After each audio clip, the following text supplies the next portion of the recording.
Hello friends, வணக்கம். இனி நம்ம வீடியோவில் என்ன பார்க்க போகிறோம் அப்படின்னு பார்த்தீங்கன்னா, முடி கொட்டுறதுக்கு நாம் எப்போவுமே ஆயில் மசாஜ் பண்ணால் முடி கொட்டாது அப்படிங்கிறது தான் பற்றி பார்ப்போம்.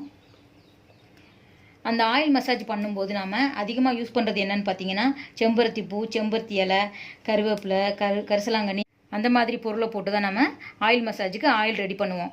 அந்த ஆயிலை சைனஸ் ப்ராப்ளம் இருக்கிறவங்களோ இல்லை தலைவலி பிரச்சனை இருக்கிறவங்களோ யூஸ் பண்ண மாட்டாங்க. ஏன்னா அவங்களுக்கு குளிர்ச்சியான பொருள் போட்டோன்னா அவங்களுக்கு ரொம்பவே தலைவலி அந்த மாதிரியான பிரச்சனை உண்டாகிறதுனால அவங்க ஆயில் மசாஜ் பண்ணுறதுக்கு ரொம்பவே யோசிப்பாங்க.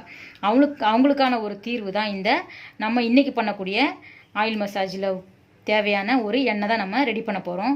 அதுக்கு என்ன வேணும்னு பார்த்தீங்கன்னா, துளசி ஒரு கிண்ணம் எடுத்துக்கிறேன். அதுக்கப்புறம் பார்த்தீங்கன்னா வில்வ இலை எடுத்துருக்கோம். இது ரெண்டுமே ஈஸியாக கிடைக்கும். நம்ம எப்படி பண்ணணும் அப்படின்னு பார்த்தீங்கன்னா, ஒரு கப் அளவுக்கு துளசி எடுத்தோம்னா அதே அளவுக்கு நாம் வில்வ இலை எடுத்துக்கலாம். எடுத்து நல்லா க்ளீன் பண்ணிவிட்டு நான் எப்படி பண்ணுறதுன்னு காட்டுறேன்.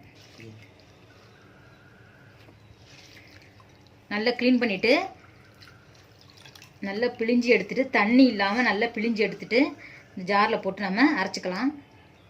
துளசியை அரைச்சி தனியாக நம்ம ஒரு பவுலில் போட்டுக்கலாம். துளசிக்கு இயற்கையாகவே தலைவலி இந்த மாதிரி பிரச்சனையை தீக்கிற தன்மை துளசிக்கு இருக்குது. அதுக்கப்புறம் வில்வ இலையும் அதே மாதிரி நல்லா கழுவி எடுத்துக்கலாம். இப்போ வில்வ இலையும் அரைச்சி நாம் தனியாக ஒரு ஜாரில் போட்டுக்கலாம். இப்போ முதல்ல நம்ம துளசி அரைச்சோம் இல்லையா, அதை போட்டு நம்ம சாறு ஃபுல்லாகவே எடுத்துக்கலாம். இந்த மாதிரி நல்லா பிழிஞ்சு எடுத்துக்கோங்க. சாறு ஃபுல்லாகவே அதில் இறங்கணும்.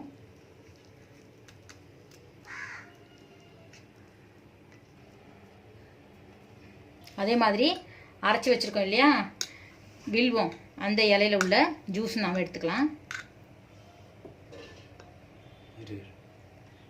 நல்லா பிழிஞ்சு எடுத்துக்கோங்க.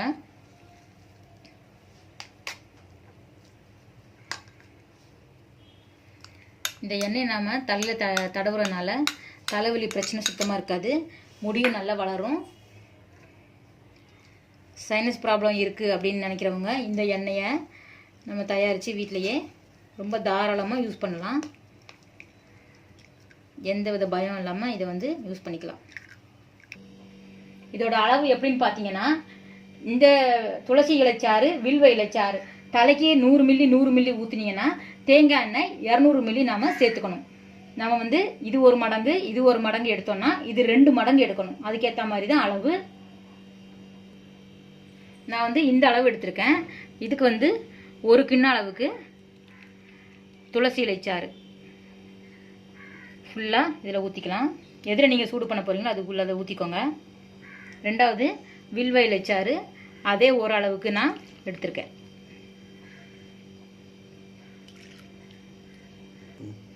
இதுக்கு 2 மடங்கு நாம் தேங்காய் எண்ணெய் எடுத்துக்கலாம். ஒரே அளவு யூஸ் பண்ணிங்க, அப்போ தான் உங்களுக்கு அளவு கரெக்டாக வரும். இதுக்கு 2 கிண்ண அளவுக்கு நான் ஃபுல்லாக தேங்காய் எண்ணெய் ஊற்றிருக்கேன்.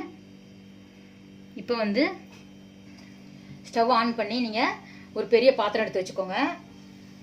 அதில் இந்த 2 இலைச்சாரோட அதை ஊற்றிக்கலாம். இந்த மாதிரி ஸ்டவ் ஆன் பண்ணிவிட்டு இப்படி பண்ணிட்டுருங்க. கூடவே எடுத்து வச்சுக்க தேங்காய் எண்ணெயை நம்ம அதில் ஊற்றிக்கலாம். ஊற்றிட்டு நல்லா மிக்ஸ் பண்ணிக்கோங்க. அது சாறு ஃபுல்லாகவே அதில் இறங்கணும்.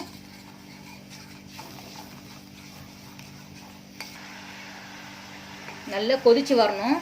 இந்த சாறு ஃபுல்லாகவே அதில் இறங்குறதுனால அப்படி ஒரு வாசனை வருது. இது முடிக்கும் ரொம்ப நல்லது.